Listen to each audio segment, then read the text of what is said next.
Hola mis queridos amigos, nuevamente con ustedes, su doctor Tigre, el que ronca en esta negra noche neoliberal latinoamericana, sudamericana, ecuatoriana, que siempre les dirá a ustedes esa frase del himno nacional que está ya olvidada y que se dice: y si nuevas cadenas preparan de injusticia y de bárbara suerte, gran Pichincha, prevén tú la muerte de la patria y sus hijos al fin hunde al punto en tus hondas entrañas cuando existe el tirano en tu tierra, vuela solo cenizas que en vano busca el rastro de estar junto a ti.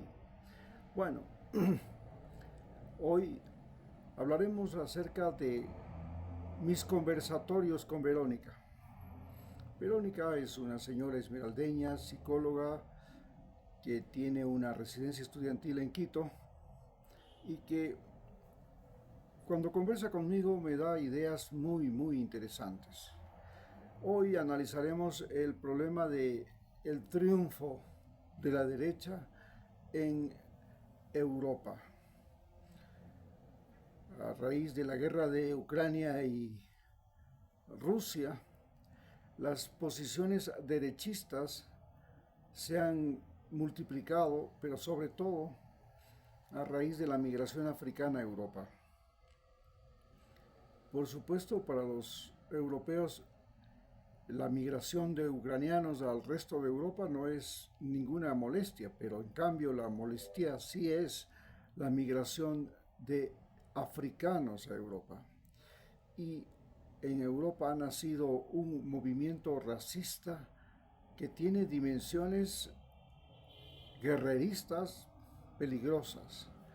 Al conversar con Verónica nos preguntamos qué está pasando con nuestra hija. Nuestra hija está viviendo en Dinamarca y Dinamarca es uno de los países más racistas de Europa desde la época de los vikingos.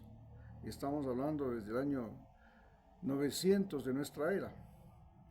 Este racismo radical que existe en los países nórdicos, que se camufla en leyes, en cierta tolerancia, no deja de ser un espacio donde ser blanco es más importante que nada. Y ser blanco es algo muy fundamental, no solamente en Europa, sino en Norteamérica. Recordemos que el continente de los blancos fue siempre Europa, a pesar de que los arios, los germanos, los francos, los lombardos no son originarios de Europa, son originarios de Persia. Ellos eran del norte de la India, de Afganistán, de algunas partes de Europa, pero no son originarios de Europa. En Europa existían otras etnias que no eran precisamente los arios. Las etnias que existían en Europa eran, en el caso de la península ibérica, los iberos. En el caso de los, la península itálica, pues todos sabemos, los romanos. En Grecia, los griegos. En Francia existían los celtas, los francos, pero específicamente los celtas, porque luego invaden las hordas asiáticas Europa, y entre las hordas asiáticas vienen los godos, los visigodos, los ostrogodos, los francos y los lombardos, que no son originarios de Europa. Bien, el problema está en que, por ejemplo, en países como Francia, donde la derecha es la que triunfa en las elecciones, el racismo se desboca. En Italia, donde ya existe un gobierno neofascista de extrema derecha dirigido por una mujer, curiosamente es algo muy importante. El racismo, que es un invento europeo, fundamentalmente, no es un invento de los hombres europeos. Los hombres europeos, cuando descubrieron que podían llegar a cualquier parte del planeta Tierra a través de la navegación, y conquistaron América, Oceanía, se fueron hasta Indonesia, Singapur, China, India. A ellos no les interesaba de ninguna manera el racismo. Es más, lo que procuraban era tener hijos en esas mujeres de esos lugares, que les parecía mucho más interesante y eran mucho más atractivas que las europeas, porque en Europa, durante la Edad Media, se consideraba el orgasmo un pecado. Entonces se popularizó la frigidez en las mujeres. Entonces tener relaciones con mujeres europeas era igual a tener relaciones con una vaca. Esto hizo que las mujeres europeas realmente comenzaran a desarrollar un odio por las mujeres de todos los demás continentes. Y cuando llegaron reinas, mujeres al poder, como Isabel la Católica en España, como Isabel I en Inglaterra, como la reina Victoria, ellas obligaron a los españoles hombres a vivir solo con españolas mujeres, a vivir ingleses hombres solo con inglesas mujeres. Y este problema del racismo en Inglaterra tuvo connotación más importante porque inclusive les obligaban a los hombres y mujeres a vivir en barrios aparte. Es así que en China, por ejemplo, existía el barrio inglés, el barrio francés y el barrio chino, pero no se permitía en ninguna manera que los del barrio chino, los barrios chinos, invadieran la zona inglesa o francesa. Inclusive había un barrio norteamericano. Este problema del racismo en Europa, que es parte de la idiosincrasia de las mujeres europeas, de la cultura europea. Por supuesto, cuando llegó el movimiento hippie, cuando terminó la Segunda Guerra Mundial, las mujeres alemanas y suizas vinieron, por ejemplo, a Ecuador desesperadas y locas por tener relaciones con aquellos que se consideraban razas inferiores, como los negros en Esmeraldas. Crearon inclusive lugares en la Amazonía, como Misahuallí, en Esmeraldas, como Atacames, o en Loja, como Vilcabamba, inclusive en Baños, lugares donde ellas podían practicar sexo libre y no tenían el problema del racismo. Es más, venían a tener relaciones, si era posible, con cuantos negros podían tener en Esmeraldas, por ejemplo. Esto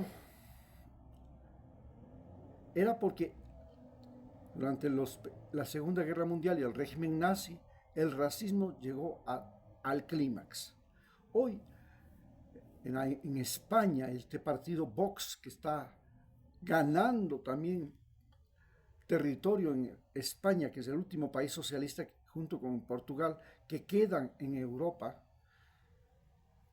el racismo se ha convertido en un problema de grandes proporciones. Pero el racismo en España no es contra negros, es contra indoamericanos. Y esto específicamente es un racismo contra peruanos, ecuatorianos y bolivianos que tienen más rasgos indígenas y contra los mexicanos indígenas. A pesar de que España y México tienen relaciones de mucha gentileza, de mucha amabilidad, porque España está absolutamente consciente que el país donde hay más personas católicas y que hablan español en el mundo es México, no es España. Y esto hace que el racismo contra México no sea tan manifiesto, pero sí el racismo contra los indoamericanos, los americanos, latinoamericanos que parecen indígenas. Y esto es algo que suda la sangre de las españolas y por supuesto de los hijos de esas españolas que crecieron con el odio a aquello que no fuera blanco. Así yo que soy hijo de una española que vive en Ecuador, que soy nieto de una española, que vino acá en 1932, cuando empezaba la guerra civil española, y que el Ecuador le dio amparo, y que se convirtió en una de las mujeres más ricas de la Mariscal. Tengo que reconocer que mi abuela vivía este racismo de manera, como se dice, vivencial, interna, total. A pesar de que me quería mucho, y me quería mucho porque posiblemente era el nieto más blanco y con los ojos claros que tenía.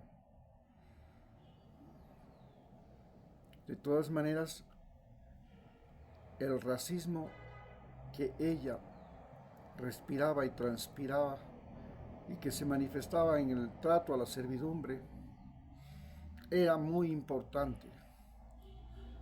Y esto,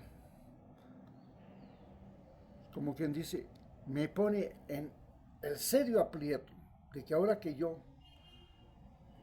pues, de alguna manera he vivido el problema de ser blanco de ojos verdes en Esmeraldas, donde en cambio he sufrido el racismo de los negros y de los mulatos, porque he tenido enfermeras, auxiliares y médicos colegas en Esmeraldas que son negros y que solamente porque yo tengo ojos claros, piel clara y no soy norteamericano, soy español, descendiente de españoles, he vivido el racismo y el rencor racial que existe en América Latina contra los españoles.